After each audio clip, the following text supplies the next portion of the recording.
Welcome to Hannity. While holding a press conference earlier today in Ethiopia, President Obama ripped the 2016 Republican presidential field and specifically called out the frontrunner Donald Trump. Watch this. When you look at what's happened with Mr. Trump, when he's made some of the remarks that, for example, challenged the heroism of Mr. McCain, the Republican Party is shocked, and yet that arises out of a culture where, those kinds of outrageous attacks have become far too commonplace. The point is, we're creating a culture that is not conducive to good policy or good politics. The American people deserve better. Certainly presidential debates deserve better. Now, the same guy that referred to Republicans as social Darwinists and said Republicans want dirty air and dirty water. Really? Okay. Here with reaction to the president's comments, 2016. GOP presidential frontrunner Donald Trump. Sir, how are you? How are you, Sean? I assume you probably want to respond to that. He's used a lot of incendiary language throughout his career. I can go through the laundry list, but you're pretty aware of all the things he said. Well, look, number one, he took my statement and cut it up like everybody else, and you are the first to admit. I mean, if people read it, whether it's Cheryl Atkinson who did an analysis, and that doesn't make me a fan of John McCain because he's let a lot of people down, especially the veterans, especially at the border. He has really failed the veterans, and he's really, really failed at the border, and I'm very open about that. And they just did a recent poll that I'm much more popular with the veterans than John McCain is. And the reason is that he doesn't do the job. He talks, but he doesn't do the job. So I'm disappointed in him. But equally with the president, he's probably the worst president in the history of our country. He's a very divisive person, which is why he brings this kind of stuff up. And he should have devoted more time to working on a good nuclear deal with Iran instead of what he's doing, because he has just been a disaster for our country. Well, I don't disagree. All right. A lot of people all weekend long, wherever I went, people said, Donald Trump. Why do you think Donald Trump is leading in all the polls? You're winning nationally. You're winning in New Hampshire. You're doing very well even in Iowa. You're in second place, 2 points behind Scott Walker in a recent poll. But I have one poll has you at 24%. The next closest competitor, 13%. I have my answer. What is your answer? Why are you doing so well?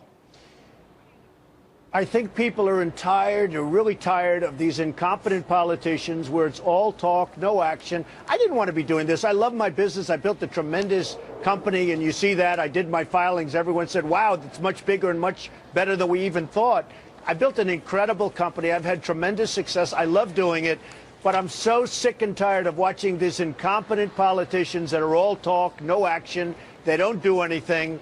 And I just felt that I had to do it. And I guess we engender some great love because I have the biggest crowds of anybody by far, and I have the biggest standing ovations. People agree. But they certainly like my message. I hope they like me. I think I'm a nice guy. But I'm tired of watching these all-talk, no-action politicians. The only thing they want to do is keep their job, and that's just not for me. And it resonates with all of these people that are for Trump. I'll give you another example, Walker. I mean, I was very nice to him. He gave me an award, came up to my office and gave me an award 3-4 months ago, a beautiful plaque. It was very nice.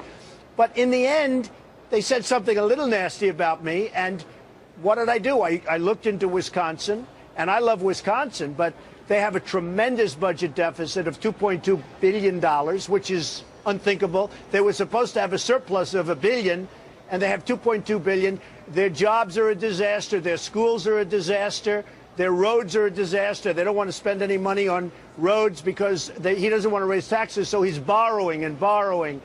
And, you know, when the facts come out about Scott Walker, I think he's going to plunge in the polls because and obviously he's also very divisive.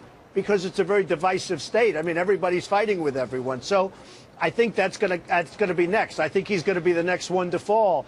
But I think in the end, Sean, just to answer your question, people are tired of incompetent politicians running our country. When they see a deal like the Iran nuclear deal, when they see how badly our veterans are taken care of, they're just sick and tired of it. You know, there's a recent poll, a Pew poll that came out that showed that since January, Republicans have lost 18 percentage points in terms of their support. And I would argue there's a reason for it.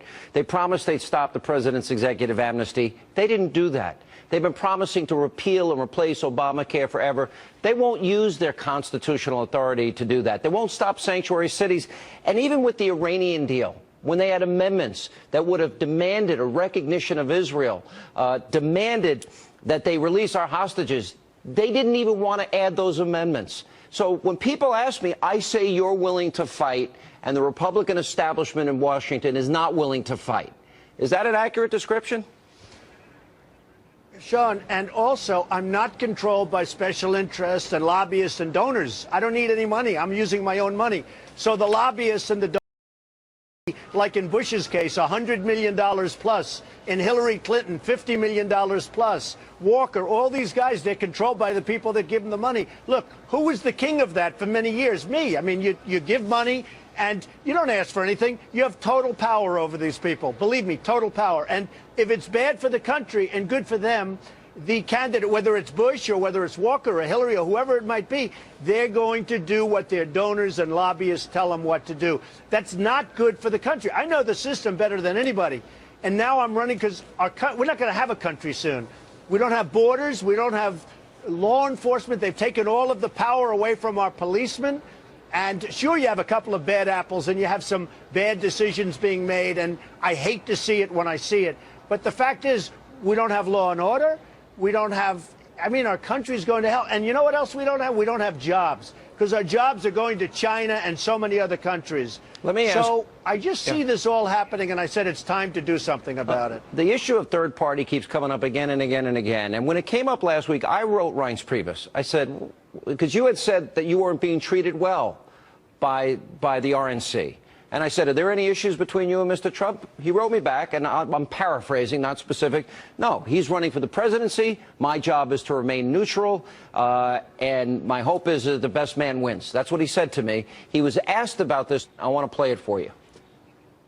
My job is not to call balls and strikes, but to treat everyone respectfully and fairly. But certainly I think our candidates should pledge not to run as a third-party candidate. If Hillary Clinton's going to get beat, she's going to get beat by a Republican. And most people that run for president run to win. And if our candidates want to win, then they'll have to run as a Republican. Can you put this to rest once and for all? You're not planning on running third party. You have no intention. So, and do you have any issues not. do you have any issues at all with the RNC? So let me just do this. I'm leading in the Republican primaries. I mean, by I think every poll, you have them in front of you, but I think I'm leading in every poll. Doing great in New Hampshire, doing great in Iowa, great places, and we're doing really well. The way we're going to beat the Democrats and Hillary, who would be a disaster. By the way, she was the worst Secretary of State in history. Why is she going to be a good president if she ever makes it? Because I think her emails are a criminal thing. They're far beyond what people are talking about. But assuming she runs, I think I'm the one that can beat her. I would much prefer, I will say, so many people want me to run as an independent. I don't want to do that. And why would I do that? I'm leading with all of the Republicans. I'm leading, and in some cases, as you just stated, by a big margin. No, my preference and what I want to do is to run as a Republican and win. And I think I will win. I think I'll win in the primaries, and I think I'll win ultimately, and I'll make our country great again. We have so many things to do. We don't have time for other things. And I think doing a third party would be very difficult, and it's not something I want to do. With that being said, I will say, maybe it's the polls, but and the RNC, they've treated us with great respect over the last week or so. We're getting along with them great. They respect what we've done and where we've come from, and I think they respect the kind of things I'm saying. So I'm not looking to do that at all. I want to run as a Republican, and I want to win as a Republican and win the big thing so we can take our country back. I think the fear is that if you didn't win the primary, that you would leave it open as an option. That's what people are wanting to hear you take a stand on that. Whether you win or lose, you're going to support the eventual candidate, even though you hope it's you. If I'm treated fairly and I get a good fair shot at this and I'm not, being sabotaged with all sorts of nonsense and a lot of phony ads and they throw a lot of money into it and, ads that are all false and, this and that. If I get a good shot, a fair shot at it, I would have no interest in doing that whatsoever. All I want to do is be treated fairly. And I will say over the last week or so, Reince and the whole group, they've treated us very fairly. I was glad to see this weekend, and you just mentioned in this interview that about Hillary Clinton's criminal misconduct. I think a lot of people are looking forward to the time where maybe you're not going after Scott Walker, Jeb Bush, or any of the Republican candidates, but her. If it's you versus her. I am too. All right. You said she's guilty of criminal misconduct. Where would you go in a campaign if it was you and Hillary? Well, one thing I see is that the Republicans don't hit her very hard. And I think they probably say, look, again, I became a politician a couple of months ago. I'm not a politician. They are politicians. I think they say, oh, we don't want to hit her hard because we could be there also. The fact is what she's done is criminal. And if you look at General Petraeus, what he did is nothing compared to what she did. I mean, what he did, honestly, is nothing by comparison, and they destroyed his life. His life was destroyed. His reputation was destroyed. Well, what she did is far worse. She gets a subpoena from the United States Congress, and her emails are gone, and everything is gone. And she had classified information, we now know. If that was General Petraeus, he would have gone to jail for 10 years. So what she did is far worse, and they destroyed his life. It's tough stuff. Yeah, well, she apparently has classified information, which she swore repeatedly she didn't have. I want to go back to immigration first. It's been an issue that now defines your campaign in many ways. Okay. You build better walls, you said, than anybody else. Nobody could build a better wall. I hope you can do it quickly, because I believe it's a big problem. Nobody. I've been down there 12 times myself. I know the problems firsthand. Anybody that denies it's just not telling the truth. My question to you is, assuming you build the wall first, what is your plan for 11 million people that didn't respect our laws and sovereignty? Or more. Okay. Number one, don't say just assuming, because you got to build the wall. It's not an easy thing to do, and I'll get it done. And believe me, I'll do it for the right, but I'm also going to have Mexico pay for it. Mexico is making a fortune off us. They will pay for it. So just mark my words. That's called negotiation.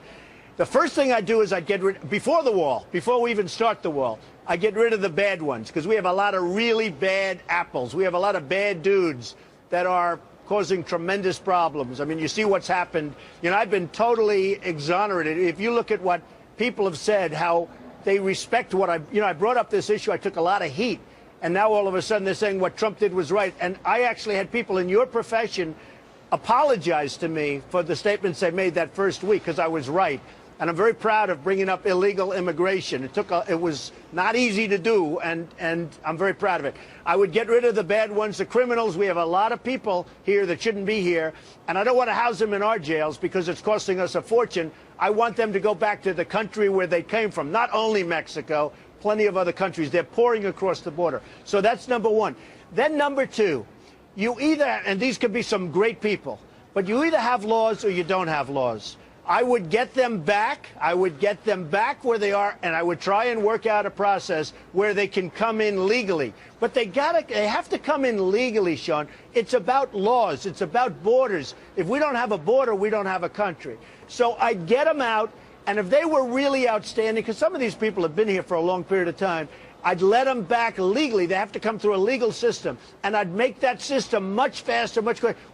I want people to come into the country. I love the fact that people come into the country. They have to come in legally. Not only them, other people. We welcome people. I mean, my parents and my grandparents, and they came from different parts of the world too. We all sort of did. So they'd have to first go back, though. They'd first have to go back, and then you'd expedite the process. So they go back, and I would expedite it, because some of these people are fantastic people. I've been to the border. I was there a few days ago. I met some people. These are fantastic people, and they have great reputations within their community. So what I do is I'd expedite it. But you have to have laws. If you don't have laws, you don't have a country. I would get them out and try, and the good ones, and the bad ones, they're gone. They never come back. They'll never get back into this country.